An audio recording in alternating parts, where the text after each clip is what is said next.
We talked about motion. We talked about love, affection, brown lines. Can you see these swirling lines? They have nothing to do with the figure. The artist is feeling that emotion and he's letting it happen. And this was in John Fuseli. Man embracing a woman, motion. These scribbles, here and here, if you take them away, you will see that the composition is not as favorable without them as with them. Do you agree? Well, I don't give you a chance to disagree, so let's go on. Here is, I thought you'd like to see another one in motion done 200 years earlier. Dancing figures, swirling, moving. He was more interested in expressing motion than he was in drawing a figure. And here's our ancestors from the caves. They drew in absolute pitch black. Caves are dark day and night. They learned to make fires and feed it with animal fat. They took skulls of animals and people and used it as containers to mix their paint. They burnt wood and made charcoal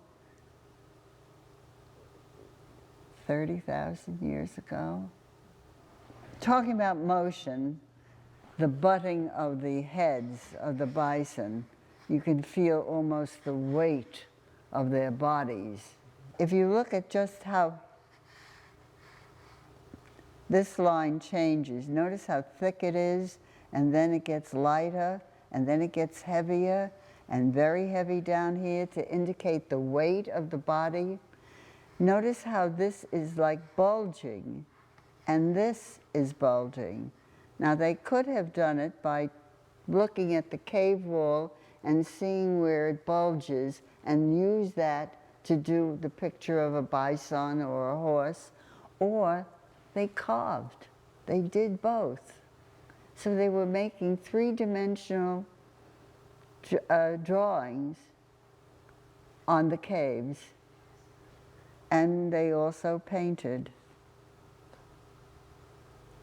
I was particularly drawn to this one because there was a period in my life when I was involved with American Indian boys on reservations out in North and South Dakota. And to entertain them, because they were a handful, on a rainy day, I said, let's draw. And I gave them material to draw with, and one youngster started right away, was drawing the head of a horse. And then another one looked at him, and he'll draw a horse too. And before I knew it, everybody was drawing horses. And they all drew this anatomy. You notice the little bump here? Do you notice above the eye, this bump?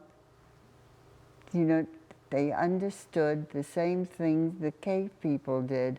They must have touched those horses. They certainly didn't conduct surgery to see the, the anatomy, but they must have touched these horses because they could never have drawn them that accurately. And then we were talking about line today and the lines that you were drawing to express feeling, and of course this comes from Chinese history of their art, and to give you a better feeling about it, here's a close-up. Chinese calligraphy is made with a brush that bellies out and comes to a point. And the brush is held vertically like this.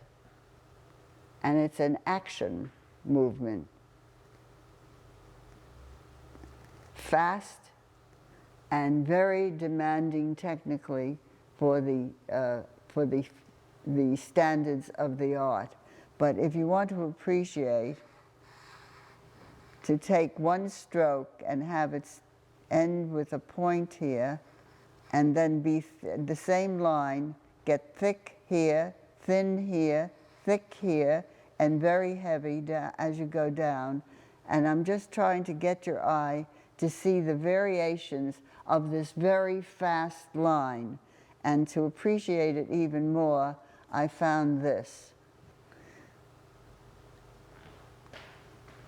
In the 1950s, Franz Klein, whose art had advanced considerably, was obviously affected by Chinese calligraphy as a source for subject matter,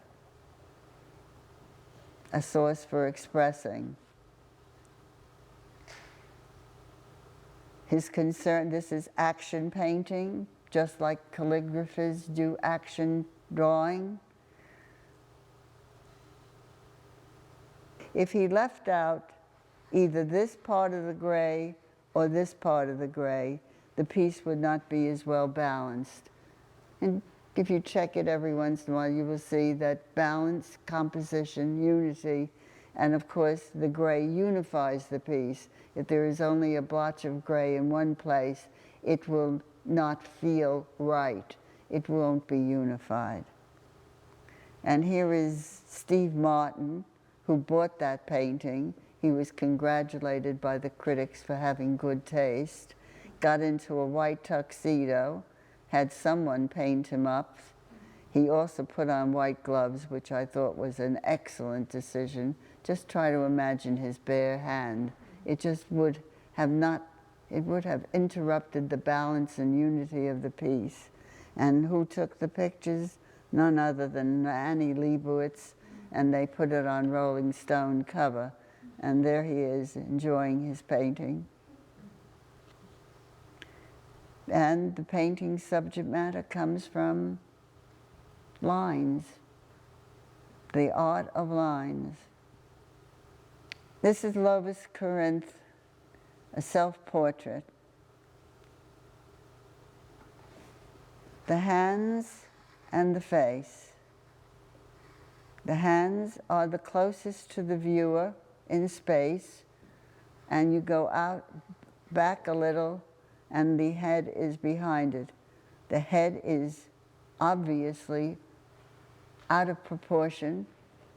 The hands don't seem to have any bone structure. Now, the man knows how to draw.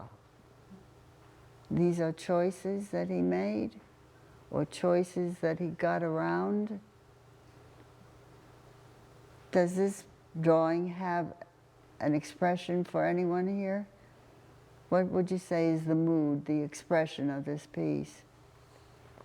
Questioning, insecure, flabby hands. He had a stroke, and he could still draw. He knows light, he knows shadow, but an oversized head in the early part of the 20th century was happening with other artists as well. Oskar Kokoschka. Look at the size of that head. So proportion was being ignored by modern 20th century painters, not by the Renaissance painters, but by 20th century painters. They used the head to express perhaps their meaning. What does an oversized head mean to you? Perhaps. Take a crack. The thinking is dominant? Yes. Intelligent, smart, alert, suspicious maybe, with those eyes looking at you. The head starts to express many feelings.